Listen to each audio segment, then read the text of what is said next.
National Arokya expo and நம்ம சென்னையில் மணப்பாக்கத்தில் உள்ள Heartfulness Institute, Babuji Memorial Hostel January 9 to 12. Click the link below and register.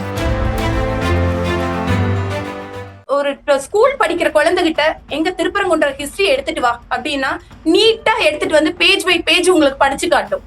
அப்படி இருக்கிற சமயத்துல ஒரு அமைச்சர்களா இருக்கிறவங்க வந்து எந்த ஒரு பேசிக் ஒரு எவிடன்ஸும் இல்லாம சர்வே கல்லு வாய்க்கு வந்தது அவங்களே சொல்லிக்கிறாங்க. சனாதனம் இந்துக்கள் எல்லாம் உங்களுக்கு என்ன சார் பண்ணாங்க? எதுக்காக உங்களுக்கு இப்படி ஒரு மதவெறி? இந்த மாதிரி பேசுறதெல்லாம் தயவு செய்து நிறுத்திக்கணும் சார் அமைச்சர்கள். இனியாவது என்ன 2026 அப்புறம் பேசுறதுக்கு இவங்க இருக்க போறது இல்ல, ஐ மீன் பதவியில இருக்க போறது இல்ல, அது வேற விஷயம். நீங்க இந்துவா இல்லையாங்கிறது அது ஒரு பக்கம் இருக்கட்டும், எதுக்காக இந்துக்களோட மனசை நீங்க புண்படுத்துறீங்க? இதை அமல்படுத்த மாட்டோம், நாங்க இன்னும் சுப்ரீம் கோர்ட்டுக்கு போவோம் அப்படின்னா சுப்ரீம் கோர்ட்டுக்கு போங்க. அங்கேயும் திருப்பி நீதிபதிகள் கிட்ட கொட்டு வாங்கிட்டு திருப்பி வர போறாங்க.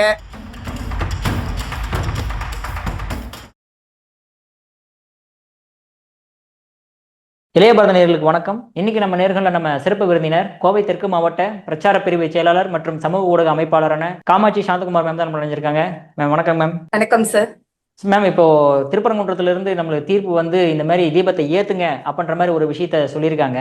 பட் இருந்தாலுமே இதை நாங்கள் மேல்முறையீடு போவோம் அப்படின்றதையும் சொல்லப்பட்டிருக்கு. ஸோ இந்த திருப்பரங்குன்ற மலையுமே வந்து எங்களுடைய வப்புக்கு சொந்தமான நிலம் அப்படின்ற மாதிரியும் சொல்லப்பட்டிருக்குது. ஸோ பட் இருந்தாலுமே தீர்ப்புகளை வந்து பார்த்தா இது தேவஸ்தானத்துக்கான நலம் தான், எப்படி வக்ஃபோர்ட்ல நீங்க உள்ள வரலாம் அப்படின்ற மாதிரி கேள்வி எழுப்பியிருக்காங்க. ஸோ இதுக்கு ஏதாவது சான்றிதழ்கள் இருக்கா?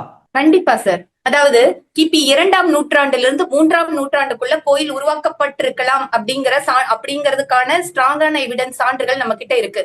ஏன்னா சங்க இலக்கியங்கள்ல 8 தொகை நூல்களில் ஒன்றான பரிபாடல், சிலப்பதிகாரம், தென் மதுரை காஞ்சி, இது எல்லாத்துலயுமே வந்து திருப்பரங்குன்றம் மலைக்கான வரலாறும் அது இருந்ததற்கான சான்றும் அதில் இருந்த முருகனை பற்றியும் பாடப்பட்டுள்ளது. ஒரு எக்ஸாம்பிளுக்கு எடுத்துட்டோம்னா பரிபாடல்ல பரங்குன்றம் மேய முருகா இருப்பொழில் சூழ்ந்த எம் இறைவா அப்படின்னு பாடியிருக்காங்க. மேலும் இரவினும் நீங்கா ஒளியுடன் மக்கள் சூழ்ந்து வணங்கும் குன்று, இரவுல கூட அந்த குன்றத்திலிருந்து வர்ற ஒளியில மக்கள் வாழ்றாங்க, இரவுலையும் அவ்வளவு வெளிச்சமா இருக்கும் அப்படிங்கிற மீனிங் வர மாதிரி பாடியிருக்காங்க. சோ 2ஆம் நூற்றாண்டுல இருந்து 3ஆம் நூற்றாண்டுக்குள்ள கோயில் உருவாகி இருக்கு. அப்பவே அங்க தீபத்தூண் இருந்திருக்கு, அந்த தீபத்தூண்ல ஒளி ஏத்தி இருக்காங்க, அந்த ஒளியில மக்கள் வந்து வாழ்ந்திருக்காங்க. சோ அந்த ஒளிய பத்தியும் பாடியிருக்காங்க, இறைவனை பத்தி முருகனை பத்தியும் பாடியிருக்காங்க, திருப்பரங்குன்ற மலையை பத்தி சிலப்பதிகாரத்துல மதுரை காஞ்சியில எல்லாத்துலயுமே பாடியிருக்காங்க சார்.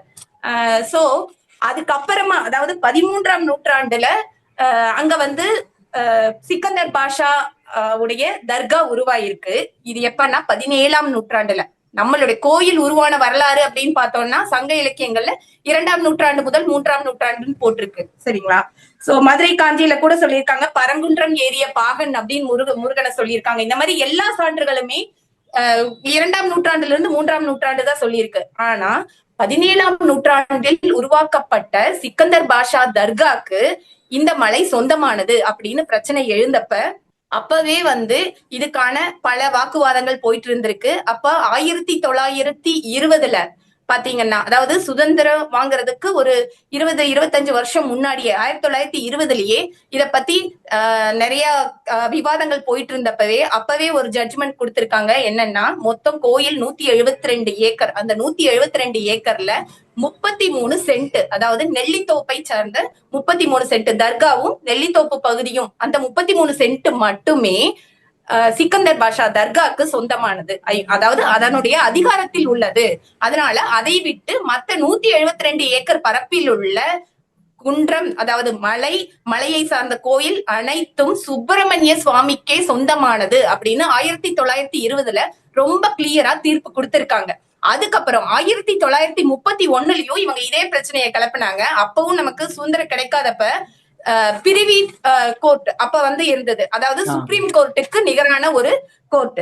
அதுல வந்து நமக்கு வந்து இதே தீர்ப்பை உறுதிப்படுத்தி தீர்ப்பு சொல்லியிருக்காங்க. இதெல்லாம் 1930லயே நடந்தது. அதுக்கப்புறம் பாத்தீங்கன்னா 1960 காமராஜர் ஆட்சி காலத்துல இந்து கோயில்களை பராமரிக்கிறதுக்காகவும், நல்லா நோட் பண்ணிக்கோங்க, இந்து கோயில்களை பராமரிக்கிறதுக்காகவும், இந்து கோயில்களை மேன்மைப்படுத்தி அதனுடைய வளர்ச்சிக்காகவும் அதையே சுத்தமாக வைத்துக் கொள்ளுவதற்காகவும் மட்டுமே காமராஜர் அவர்கள் 1960 இந்து அறநிலையத்துறையை உருவாக்கி அதுல வரலாற்று சிறப்பு மிக்க கோயில்கள்லாம் அதுல வரட்டும், அதே அரசே கவர்மெண்ட் பாத்துக்கட்டும் அப்படின்னு சொல்லி கொண்டு வந்தாரு. அந்த காலகட்டத்துல திருப்பரங்குன்றம் கோயில் இந்து அறநிலையத்துறையை சேருது. அப்பதான், அதாவது 2ஆம் நூற்றாண்டுல உருவான கோயில் 1960 இந்து அறநிலையத்துறையில சேருது. அதுக்கப்புறமா தீபம் ஏற்றி வழிபடுவது அப்படிங்கிறது இது ஒண்ணு புதிதானது இல்ல. இந்துக்களுடைய பாரம்பரிய வழிபாட்டு முறை. எல்லாருமே இந்துக்கள் அனைவருமே இந்து கோயிலில் உள்ள இறைவனை வழிபடுபவர்கள் அனைவருமே டெய்லியும் தினமும் மாலை விளக்கு பத்த வச்சு சாமி கும்பிடுறதும், காலையில எந்திரிச்ச உடனே குளிச்சுட்டு விளக்கு பத்த வச்சு சாமி கும்பிடுறதும், இதெல்லாம் இந்து பாரம்பரிய வழிபாட்டு முறை. இது கோயில்களிலும் பின்பற்றப்படுகிறது. இது இதுல ஸ்பெஷலா பாத்தீங்கன்னா கார்த்திகை தீபம் அன்னைக்கு கோயில்கள்ல விளக்கு பத்த வச்சு சாமி கும்பிட்டதுக்கு அப்புறமா அந்த தீபத்தை பார்த்துட்டு தான் எல்லாரும் வீட்டுல விளக்கு பத்த வைப்பாங்க. இது ஒரு பாரம்பரிய வழிபாட்டு முறை. இதுல எங்க மத கலவரம் வந்தது, இதுல எங்க சட்டம் ஒழுங்கு வந்தது, இதுல எங்க பதட்டம் வந்தது, ஒண்ணுமே புரியல சார். அதுக்கப்புறம் இப்ப இந்த ஜட்ஜ்மெண்ட் பாத்தீங்கன்னா டிசம்பர்ல இந்து கோடான கோடி பக்தர்கள் முருக பக்தர்கள் திருப்பரங்குன்றத்திலையும் இந்த தீபத்தூண்ல விளக்கேத்தணும்னா நாங்க அதை வழிபடுறதுக்கு வசதியா இருக்குன்னு ஒரு கோரிக்கை வைக்கிறாங்க. ஆனா அந்த கோரிக்கைய இந்து அறநிலையத்துறையோ இல்ல தமிழ்நாடு அரசோ கடைசி வரைக்கும் ஏத்துக்கவே இல்லை. அதுக்கப்புறமா முருக பக்தர்கள் எல்லாம் சேர்ந்து கோர்ட்டுக்கு போறாங்க. அதுல ஒரு முருக பக்தர் இத கேஸா ஃபைல் பண்றாரு. சோ டிசம்பர் 1ஆம் தேதி இதுக்கு சுவாமிநாதன், நீதியரசர் சுவாமிநாதன் ஒரு முக்கியமான தீர்ப்பை கொடுக்கிறாரு. இது இந்துக்களின் ஒரு பாரம்பரிய வழிபாட்டு முறை. இதை யாராலும் தடுக்க முடியாது. தீபத்தூணில் தீபம் ஏற்றுவது என்பது சாதாரணமான ஒரு வழிபாட்டு முறை. இதில் ஆபத்தோ அபத்தமோ இல்லை பதற்றமோ தேவையில்லை. இதில் சட்டம் ஒழுங்கு எந்த விதத்திலும் சீர்குலையாது. அப்படி உங்களுக்கு பயம் இருந்தால் நீங்கள் முறையான பாதுகாப்பு கொடுக்க வேண்டும் அப்படிங்கறத கரெக்டா அவரு அதுல மென்ஷன் பண்ணிருக்காரு ஜட்ஜ்மெண்ட்ல. அப்படி இருந்தும் டிசம்பர் 4ஆம் தேதி கார்த்திகை தீபம் அன்னைக்கு சாயங்காலம் 5:30 மணி வரைக்கும் தீபம் ஏற்றுவதற்கான எந்த ஒரு நடவடிக்கையும் தமிழக அரசாலோ அல்லது இந்து அறநிலையத்துறையாலோ ஏற்படுத்தப்படவில்லை.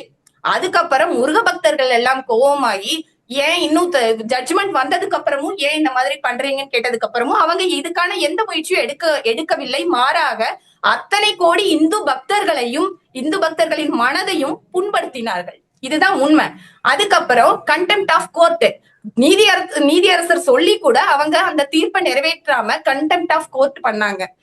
அதுக்கப்புறமா நாங்க இத இந்த ஜட்ஜ்மெண்ட்டுக்கு எதிரா இன்னும் போவோம்னு சொல்லி மேல்முறையீடு பண்ணி இப்போ 2 நாளைக்கு முன்னாடி ஜனவரி 6 2 நீதிபதிகள், அதாவது நீதியரசர் ராமகிருஷ்ணன் அவர்களும் ஜெயச்சந்திரன் அவர்களும் அந்த அமர்வு அவங்க அந்த நீதியரசர்கள் திருப்பியும் அதே தீர்ப்பை உறுதிப்படுத்தி இருக்காங்க.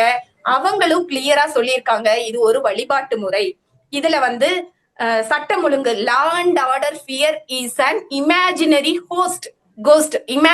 கோஸ்ட் அப்படிங்கறத அவங்க தெள்ள தெளிவா சொல்லியிருக்காங்க. நீங்க ஏன் இமேஜினரி கோஸ்ட பார்த்து நீங்க எதுக்கு பயப்படுறீங்க? சட்டம் ஒழுங்கு சீர்குலையும் அப்படின்னு நீங்களா எதுக்கு நீங்க மீன் பண்ணிக்கிறீங்க? எதுக்கு பயப்படுறீங்க? அப்படி பயப்பட்டா archaeological department, district collector, police, நீங்க எல்லாம் எதுக்கு இருக்கீங்க? எல்லாரும் வாங்க, நீங்க உங்க முன்னாடி தீபம் ஏத்தி வைங்க, முருக பக்தர்கள் வழிபடட்டும் அப்படிங்கிறதுக்கான கரெக்டான ஒரு ரெகுலேஷனும் கொடுத்திருக்காங்க. இதை அமல்படுத்த மாட்டோம், நாங்க இன்னும் சுப்ரீம் கோர்ட்டுக்கு போவோம் அப்படின்னா சுப்ரீம் கோர்ட்டுக்கு போங்க. அங்கேயும் திருப்பி நீதிபதிகள் கிட்ட கொட்டு வாங்கிட்டு திருப்பி வரப்போறாங்க. இதுல ஒரு முக்கியமான ரொம்ப ரொம்ப ரொம்ப ஆச்சரியப்படக்கூடிய விஷயம் என்ன அப்படின்னா, இந்து கோயில்களை பராமரிக்கிறதுக்காகவும் பாதுகாக்கிறதுக்காகவும் உருவாக்கப்பட்ட ஒரு இந்து அறநிலையத்துறைய வச்சு அதன் மூலமா தமிழ்நாடு அரசு கேஸ் போட்டிருக்கு. என்னன்னு, தீபத்தூண்ல தீபம் ஏற்றக்கூடாது அப்படின்னு. இதுல ரொம்ப ரொம்ப இழிவான விஷயம் அப்படின்னு பார்க்கப்படுறது இதுதான் சார். நீங்க சுப்ரீம் கோர்ட்டுக்கே போங்க, சுப்ரீம் கோர்ட்ல உங்களை நல்லா திட்டி அனுப்ப போறாங்க. திருப்பியும் எங்க மீசையில மண்ணோட்ல இருந்தா வரப்போறீங்க, அது வேற விஷயம். நீங்க வந்துக்கோங்க. ஆனா நீங்க சுப்ரீம் கோர்ட் போனாலும் சரி போகாட்டியும் சரி, தமிழ்நாட்டுல இருக்கிற கோடான கோடி, தமிழ்நாட்டுல மட்டும் இல்ல, உலகம் முழுவதும் இருக்கிற கோடான கோடி முருக பக்தர்களோட மனசுல நீங்க வந்து எப்பவோ தோல்வி அடைஞ்சிட்டீங்க, எப்பவோ தோத்துட்டீங்க. அதனால நீங்க இந்த சுப்ரீம் கோர்ட்டுக்கு போறது போகாததெல்லாம் வந்து அப் டு யுவர் விஷ். நீங்க போங்க, போகாட்டி போங்க. ஆனா முருக பக்தர்களுடைய மனசுல நீங்க தோத்ததா தமிழ்நாட்டு மக்கள் அதை வந்து 2026 சட்டமன்ற தேர்தல்ல உங்களுக்கு சரியான பாடம் புகட்ட காத்துட்டு இருக்காங்க. மேம் நீங்க வந்து இஷ்டத்துக்கு என்னமோ புறநானூறு அகநானூறுன்னு வரலாறுலாம் எடுத்து பேசிட்டு இருக்கீங்க. எல்லாமே சான்றுங்க சார். Okay ma'am. எல்லாமே வந்து ஹிஸ்டரி. அதான். பட் ஆனா இங்க இருக்கிறவங்க என்ன அதெல்லாம் தெரியாதவங்களா? கனிமொழி அவர்கள்லாம் அதை சர்வேக்கல்னு சொல்லியிருக்காங்க. அது திருமாவளவன் மற்றும் ஆராசா இவங்க எல்லாமே வந்து இதெல்லாம் சம்பந்தமே இல்லாம ஏன் சண்டை போட்டுக்கிட்டு இருக்கீங்க? அப்ப என்ன அவங்க எல்லாம் பார்த்தா தற்குறி மாதிரி தெரியுதுன்னு உங்களுக்கு? அதெல்லாம் எனக்கே ரொம்ப ஆச்சரியமா இருக்கு சார். இவங்க எல்லாம் ஸ்கூல் பக்கம் போனாங்களா, ஹிஸ்டரி படிச்சிருக்காங்களா, இல்ல ஹிஸ்டரி புக்ஸ் எடுத்து பார்த்திருக்காங்களா? ஒரு வரலாற்று புராதான சின்னமான ஒரு கோயில், திருப்பரங்குன்ற கோயில்ல இருக்கிற தீபத்தூண சர்வே கல்லுன்னு சொல்ற அளவுக்கு இவ்வளவு அறிவிலியா இருக்காங்களே அப்படிங்கிறது ரொம்ப ஆச்சரியமா இருக்கு சார். ஒரு ஒரு ஸ்கூல் படிக்கிற குழந்தைகிட்ட எங்க திருப்பரங்குன்ற ஹிஸ்டரி எடுத்துட்டு வா அப்படின்னா நீட்டா எடுத்துட்டு வந்து பேஜ் பை பேஜ் உங்களுக்கு படிச்சு காட்டும். அப்படி இருக்கிற சமயத்துல ஒரு அமைச்சர்களா இருக்கிறவங்க வந்து எந்த ஒரு பேசிக் ஒரு எவிடன்ஸும் இல்லாம சர்வே கல்லு வாய்க்கு வந்தது அவங்களே சொல்லிக்கிறாங்க. இது ஒரு சர்வே கல்லு, இது சும்மா ஒரு மைல் கல்லு, இது கிலோமீட்டர் காட்டுறது, என்னென்னமோ கதை சொல்றாங்க, என்னென்னமோ மீம்ஸ் போடுறாங்க. எனக்கு ஒண்ணும் புரியல சார். இது ரொம்ப அறிவிலித்தனமா இருக்கு. நம்முடைய சமுதாயத்துல இவ்வளோ அறிவாளிகள் உள்ள, அதாவது நம்ம தமிழ் சமுதாயம் வந்து மத்த இடத்தை விட, மத்த ஸ்டேட்டை விட ரொம்ப அப் டு த லெவல்ல இருக்கு, ரொம்ப எபவ் த ஆவரேஜ் லெவல்ல இருக்கு. அப்படி இருக்கிற சமுதாயத்துல இவ்வளவு அறிவிலியா பேசுற அமைச்சர்கள் இருக்காங்க அப்படிங்கறத நினைக்கும் போது ரொம்ப வருத்தமா இருக்கு சார். அவங்க பேசுற எதுக்குமே எவிடன்ஸ் இல்லைங்கிறது அவங்களுக்கே தெரியும். நம்ம சொல்ற எல்லாத்துக்குமே நம்ம வந்து எவிடன்ஸ கொடுத்துதான் நம்ம பேசுறோம். குறிப்பா பாரதிய ஜனதா கட்சியில யார் எது பேசினாலும் இந்தாங்க எவிடன்ஸ் அப்படின்னு கொடுத்துதான் பேசுறோம். அப்படி இருக்கும்போது இதுக்கும் நம்ம வந்து எந்த அதிகாரத்திலயும் இல்ல. அதிகாரத்துல இல்லாத நாங்களே இப்படி பேசும்போது அதிகாரத்துல இருக்கிற ஒரு பதவியில இருக்கிற ஒரு அமைச்சர்கள் வந்து எந்த எவிடன்ஸும் இல்லாம சும்மா அடிச்சு விடுறத நினைக்கும் போது ரொம்ப மனசு கஷ்டமா இருக்கு சார். Okay ma'am. பட் இருந்தாலுமே அமைச்சர்கள்லாம் பேசுற பேச்செல்லாம் பார்த்தா எல்லாமே ஹிந்துக்கு எதிர்ப்பு. அதுலயும் குறிப்பா இந்த முன்னாள் சட்டத்துறை அமைச்சர் ரகுபதி அவர்கள் இப்ப வந்து கனிம வளத்துறை அமைச்சரா இருக்காரு. அவர் என்ன சொல்லியிருக்காரு, இது வந்து இந்த தீர்ப்பு வந்து, அதாவது தீர்ப்பு வந்து ரொம்ப ரொம்ப சங்கடப்படக்கூடிய வகையில இருக்கு. அதாவது எந்தெந்த வேலையை எங்கெங்க செய்யணுமோ அங்கங்கதான் செய்யணும். அவர் சொன்ன அதுக்கான அவருடைய கருத்தை பாத்துக்கோங்க. எந்தெந்த வேலையை எங்கெங்க செய்யணுமோ அங்கங்கதான் செய்யணும். ஃபார் எக்ஸாம்பிள், பிணத்தை சுடுகாட்டுலதான் எரிக்கணும் அப்படின்னு சொல்லியிருக்காரு. எதை கூட சார் கம்பேர் பண்றீங்க? தீபத்தூண்ல தீபம் ஏத்தி வழிபடுற அத்தனை பேரோட மனசையும் காயப்படுத்துற மாதிரி கோயிலையும் கருவறையையும் தீபத்தையும் தீபத்தூணையும் பிணத்தையும் சுடுகாட்டோட கம்பேர் பண்றீங்க. எங்க போயிட்டு இருக்கு சார் இது? இவர் வந்து ஒரு எதுவுமே தெரியாத ஒரு அறிவிலி அப்படின்னு சொல்லிட முடியாது. இவர் வந்து ஒரு அமைச்சரா இருந்தவர், இப்போ அமைச்சரா இருக்காரு. அவரே இப்படி பேசியிருக்காரு. நான் ஒண்ணு அவரை கேட்கணும்னு ஆசைப்படுறேன் சார். பிணத்தை, அப்கோர்ஸ் நீங்க சொல்றது கரெக்ட், பிணத்தை சுடுகாட்டுலதான் எரிக்கணும். நீங்க அப்படிதான் பண்ணீங்களா? கலைஞருடைய உடலை வந்து நாங்க வந்து பீச்ல, அதாவது மெரினா பீச்ல தான் நாங்க வந்து அடக்கம் பண்ணுவோம்னு சொல்லி போராடி மத்திய அரசு கிட்ட கெஞ்சி கூத்தாடி கோர்ட்டுக்கு போய் கடைசியில சரி நீங்க பண்ணிக்கோங்கன்னு சொன்னதுக்கு அப்புறம் ஸ்டேஜ்ல நின்னு எல்லாரும் கண்ணீர் விட்டு அதை கொண்டாடி கொண்டு போய் அடக்கம் பண்ணீங்க. நீங்க அப்படிதான் பண்ணிருக்கீங்களா சார்? பிணத்தை எங்க அடக்கம் பண்ணணுமோ அங்கதான் பண்ணீங்களா? நீங்கெல்லாம் வந்து தீபத்தூணை பத்தியும் தீபத்தை பத்தியும் பேசுறது வந்து ரொம்ப வியப்பா இருக்கு. நீங்க இந்துவா இல்லையாங்கிறது அது ஒரு பக்கம் இருக்கட்டும், எதுக்காக இந்துக்களோட மனசை நீங்க புண்படுத்துறீங்க? இந்த மாதிரி பேசுறதெல்லாம் தயவு செய்து நிறுத்திக்கணும் சார் அமைச்சர்கள். இனியாவது என்ன 2026 அப்புறம் பேசுறதுக்கு இவங்க இருக்க போறது இல்ல, ஐ மீன் பதவியில இருக்க போறது இல்ல, அது வேற விஷயம். ஆனா இந்த மாதிரி பேசுறத இனியாவது நிறுத்தணும். அப்பதான் தமிழ்நாட்டு மக்கள் இவங்களை மன்னிப்பாங்க. மேம் இவராவது பரவாயில்ல, ஒரு ஸ்டேஜ் பிரஸ் மீட்ல பேசுறாப்ல. ஆனா சேகர் பாபு அவர்கள் கோயிலுக்குள்ளேயே போயிட்டு நீ சாப்பாடு சாப்பிடுறியா வேற ஏதாவது சாப்பிடுறியான்னு எல்லாம் கேள்வி கேட்கிறாரு மேம் ஹிந்துக்களை பார்த்து. சேகர் பாபு சாரை பத்தி சொல்லணும்னா கொஞ்சம் டீசென்டா இருக்கிறவங்க நோ கமெண்ட்ஸ் அப்படின்னு சொல்லிடுவாங்க. அந்த அளவுக்கு ரொம்ப இறங்கி, அதாவது நம்ம வாயால சொல்லக்கூடிய வார்த்தைகளே இல்ல. அவர் பேசுற பேச்சுக்கள் எல்லாம் ஒரு அமைச்சர் பேசுற மாதிரியே இல்ல. ஒரு 3rd grade rowdy, sorry to say this, third grade rowdy பேசுற மாதிரி பேசுறாரு சார். ரொம்ப இன்டீசென்டா, ஒரு இர்ரெஸ்பான்சிபிளா, ஒரு அமைச்சருங்கிறதுக்கான அவருக்கு இந்து அறநிலையத்துறை அமைச்சரா இருக்கிறதுக்கு அவருக்கு எந்த விதமான தகுதியும் கிடையாது. Sorry to say this. ஒரு அபத்தமான பேச்சுகள் அவருடைய வாயிலிருந்து வர்றது எல்லாமே யார, பப்ளிக்க, பக்தர்களை அவர் பேசுறது எல்லாமே இந்து அறநிலையத்துறைய கடவுளை, இந்து அறநிலையத்துறை எதுக்காக உருவாக்கப்பட்டதோ அந்த கோயில்களை பாதுகாக்க வேண்டிய பொறுப்புல இருக்கிற அவரு அந்த பக்தர்களை பேசுற பேச்சுக்கள், ஏசுகின்ற ஏளனங்கள் இதெல்லாம் பார்க்கும்போது ரொம்ப மனசு கஷ்டப்படுது. ஆனா ஒன்னே ஒண்ணு சொல்லணும்னு தோணுது சார். இந்த அமைச்சர்கள் எல்லாம் இப்படி பேசுறத கை கட்டி வேடிக்கை பார்த்துட்டு இருக்கே திமுக அரசு, இதையெல்லாம் என்கரேஜ் பண்ணிட்டு இருக்கே திமுக அரசு. இன்னொன்னு சொல்றேன் சார், இந்துக்களை எந்த அளவுக்கு திட்டுறாங்களோ அந்த அளவுக்கு அவங்களுக்கு பதவி உயர்வு, இந்துக்களை எந்த அளவுக்கு புண்படுத்துறாங்களோ அந்த அளவுக்கு அவங்களுடைய பதவிகள் உயர்த்தப்படும், அந்த அளவுக்கு அவங்களுக்கு அந்த கட்சியில ரெகக்னிஷன் கிடைக்கும் அப்படிங்கறத அவங்க வச்சிருக்கிற ஸ்கேல். சோ அந்த ஸ்கேலை தாண்டி நம்ம என்னெல்லாம் பண்ணலாம், நம்ம எப்படி எல்லாம் திமுக முன்னேறலாம், முன்னாடி போலாம் அப்படிங்கறதுக்காக போட்டி போட்டு இந்துக்களுடைய மனசை புண்படுத்துறாங்க. இது ஒரு பக்கம் இருக்கட்டும். ஆனா இதுக்கு ஒரு திருக்குறள் நான் சொல்றேன் சார். அதாவது இன்னா செய்தவர்கள், அதாவது முற்பகல் இன்னா செய்தின் பிற்பகல் அவர்களுக்கு இன்னா தாமாக விளையும் அப்படின்னு ஒரு குறள் இருக்கு. சோ அவங்களுக்கு இப்ப அவங்க செய்யறது எல்லாமே அவங்களுக்கு பின்னாடி, அதாவது தேர்தல் நேரத்துல ரொம்ப வருத்தப்பட போறாங்க இதையெல்லாம் நினைச்சு, அந்த அளவுக்கு பண்ணிட்டு இருக்காங்க. சோ இதையெல்லாம் அவங்க ஸ்டாப் பண்ணிக்கிறது தமிழ்நாட்டுக்கும் நல்லது, திமுகக்கும் நல்லது, இந்து அறநிலையத்துறைக்கும் நல்லது. ஓகே மேம், இவ்வளவு சொல்றீங்க, இவ்வளவு பேசுறீங்க, பாஜகவினர்லாம் எல்லாம் கொந்தளிக்கிறீங்க. பொங்கலுக்கு 5000 ரூபாய் கொடுக்க சொல்றீங்க. ஆனா இப்ப பொங்கல் தொகுப்பு கொடுக்க ஆரம்பிச்சிட்டாங்க. போய் பார்த்தா பிஜேபியினருமே 3000 வாங்கறதுக்கு லைன்ல நின்று இருக்காங்களே மேம், அது எப்படி மேம் நியாயமா? அப்புறம் சார் எங்க பணம் தானே சார் அது, நாங்க கட்டின வரி பணம் தானே கொடுக்குறீங்க. நீங்க ஒண்ணு டிஎம்கே இதுல இருந்து கொடுக்கலையே, நாங்க கட்டின பணம் தானே.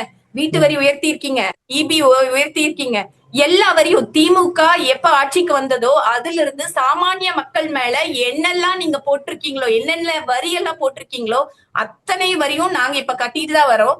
இது நீங்க அரசு சார்பா கொடுக்கறது, நீங்க கொடுக்கற ஓட்டுக்கு லஞ்சம்னு சொல்லி நீங்க கொடுக்கல. அப்படி கொடுத்தா நாங்க யாரும் வாங்க போறதில்ல. எங்களுடைய உரிமையான ரேஷன் கார்டுக்கு உரித்தான தொகைய நீங்க தமிழக அரசு சார்பா ரேஷன் கடையில கொடுக்கறனால வாங்குறோம், சரிங்களா? ஆனா இது எல்லாம் எங்களுடைய வரி பணம். இத நீங்க நாங்க 5000 கொடுக்குறோம், 3000 கொடுக்குறேன்னு என்ன வேணா கணக்கு எழுதிக்கோங்க. நீங்க 5 வருஷத்துல 1000 கொடுத்திருக்கீங்க, இப்ப 3000 கொடுக்குறீங்க. அதுவும் எலெக்ஷன் வந்தனால இது ஒரு போனஸ் தொகையா, எலெக்ஷனுக்கு ஒரு லஞ்சமா? அதுக்கு முன்னாடி 2 வருஷம் நீங்க கொடுக்கவே இல்லை இந்த மாதிரி. ஆனா நீங்க திமுக அரசு எதிர்கட்சியா இருக்கும்போது என்ன சொன்னீங்க? 5000 கொடு, 6000 கொடு, இலவசங்கள் எப்பவுமே தமிழ்நாட்டு மக்கள் இலவசங்களை எதிர்பார்க்கறது இல்ல. ஆனா நீங்க இலவசங்களை கொடுத்து உங்களுடைய லெவல நீங்க உயர்த்திக்க பாக்குறீங்க, ஓட் பாலிடிக்ஸ் பண்ண பாக்குறீங்க. பட் இது எங்களுடைய வரி பணத்திலிருந்து நீங்க கொடுக்கறதுனால, தமிழக அரசு சார்பா, டிஎம்கே சார்பா நீங்க கொடுக்கல, தமிழக அரசு சார்பா கொடுக்கறதுனால நாங்க கியூல நின்னு வாங்குறோம். இதுல தப்பு எதுவும் இருக்கிற மாதிரி எனக்கு தெரியல சார். ஓகே மேம், அதே மாதிரி ரீசெண்டா அமித்ஷா அவர்கள் இங்க நம்ம நயினா நாகேந்திரனுடைய விழாவுக்கு வந்திருந்தாப்புல, அப்ப சொல்லியிருந்தாரு, அதாவது திமுக இந்த மாதிரி இந்து விரோத அரசா இருக்கு அப்படின்ற மாதிரி. அதுக்கு ஸ்டாலின் அவர்கள் சொல்றாரு, இது அமித்ஷாவா இல்ல அவதூறு ஷாவா அப்படின்ற மாதிரி ஒரு கேள்வி எழுப்புறாரு மேம். ஏன் மேம் இப்படி ஒரு முதலமைச்சர் மேல அவதூறு பரப்பிட்டு இருக்கீங்க நீங்க? யார் மேல சார் அவதூறு பரப்புறாங்க சார்? ஆட்சிக்கு 4 வருஷத்துல கிட்டத்தட்ட 250 கோயிலுக்கு மேல, அதாவது இந்து கோயில்கள் 250 கோயிலுக்கு மேல இடிச்சிருக்கீங்க, சரிங்களா? அது எப்படி நைட்டோட நைட்டா இடிக்கிறது, விடிய காலையில இடிக்கிறது, யாருக்கும் தெரியாம இடிக்கிறது, கோர்ட்ல ஸ்டே வாங்கினதுக்கு அப்புறமும் இடிக்கிறது, இந்த மாதிரி 250 கோயில்கள் புறம்போக்கு இடத்துல கட்டப்பட்டிருக்கு, இல்ல டிராபிக் இடைஞ்சலா இருக்கு, என்னமோ ரீசன், உங்களுக்கு என்ன ரீசன் வாயில வருதோ சொல்லி இடிச்சிருக்கீங்க. இந்த மாதிரி எத்தனை தேவாலயங்கள் இடிச்சிருக்கீங்க, எத்தனை மசூதிகள் இடிச்சிருக்கீங்க. நான் இதுல மதத்தை கொண்டு வரல. ஆனா நான் இது என்னோட கேள்வியா முன்வைக்கிறேன். நான் ஒரு இந்து பக்தர்ங்கிற முறையில ஒரு கேள்வியா முன்வைக்கிறேன். தேவாலயங்கள் புறம்போக்கு இடங்கள்ல கட்டப்படவில்லையா, அல்லது மசூதிகள் புறம்போக்கு இடங்களில் கட்டப்படவில்லையா? அதற்கான சான்றுகள் உங்களால கொடுக்க முடியுமா? இல்லை. திமுக நிறுவனங்கள் எதுவுமே புறம்போக்கு நிலத்தில் இல்லையா? அல்லது தனியார் பள்ளி கல்லூரிகள் எதுவுமே புறம்போக்கு நிலத்தில் இல்லையா? அதன் மீதெல்லாம் எத்தனை நடவடிக்கைகள் எடுக்கப்பட்டுள்ளன? எவ்வளவு கட்டிடங்கள் இடிக்கப்பட்டுள்ளன, இதெல்லாம் சொல்ல முடியுமா? பெரிய பெரிய கன்சர்ன்ஸ் இண்டஸ்ட்ரீஸ் எல்லாம் எவ்வளவு புறம்போக்கு நிலத்துல இருக்கு சார், எவ்வளவு இடிச்சிருக்கீங்க, அந்த கணக்கெல்லாம் சொல்ல முடியுமா? சொல்லுங்க. இதுக்கு அமித்ஷா அவதூறு பரப்புறாரு.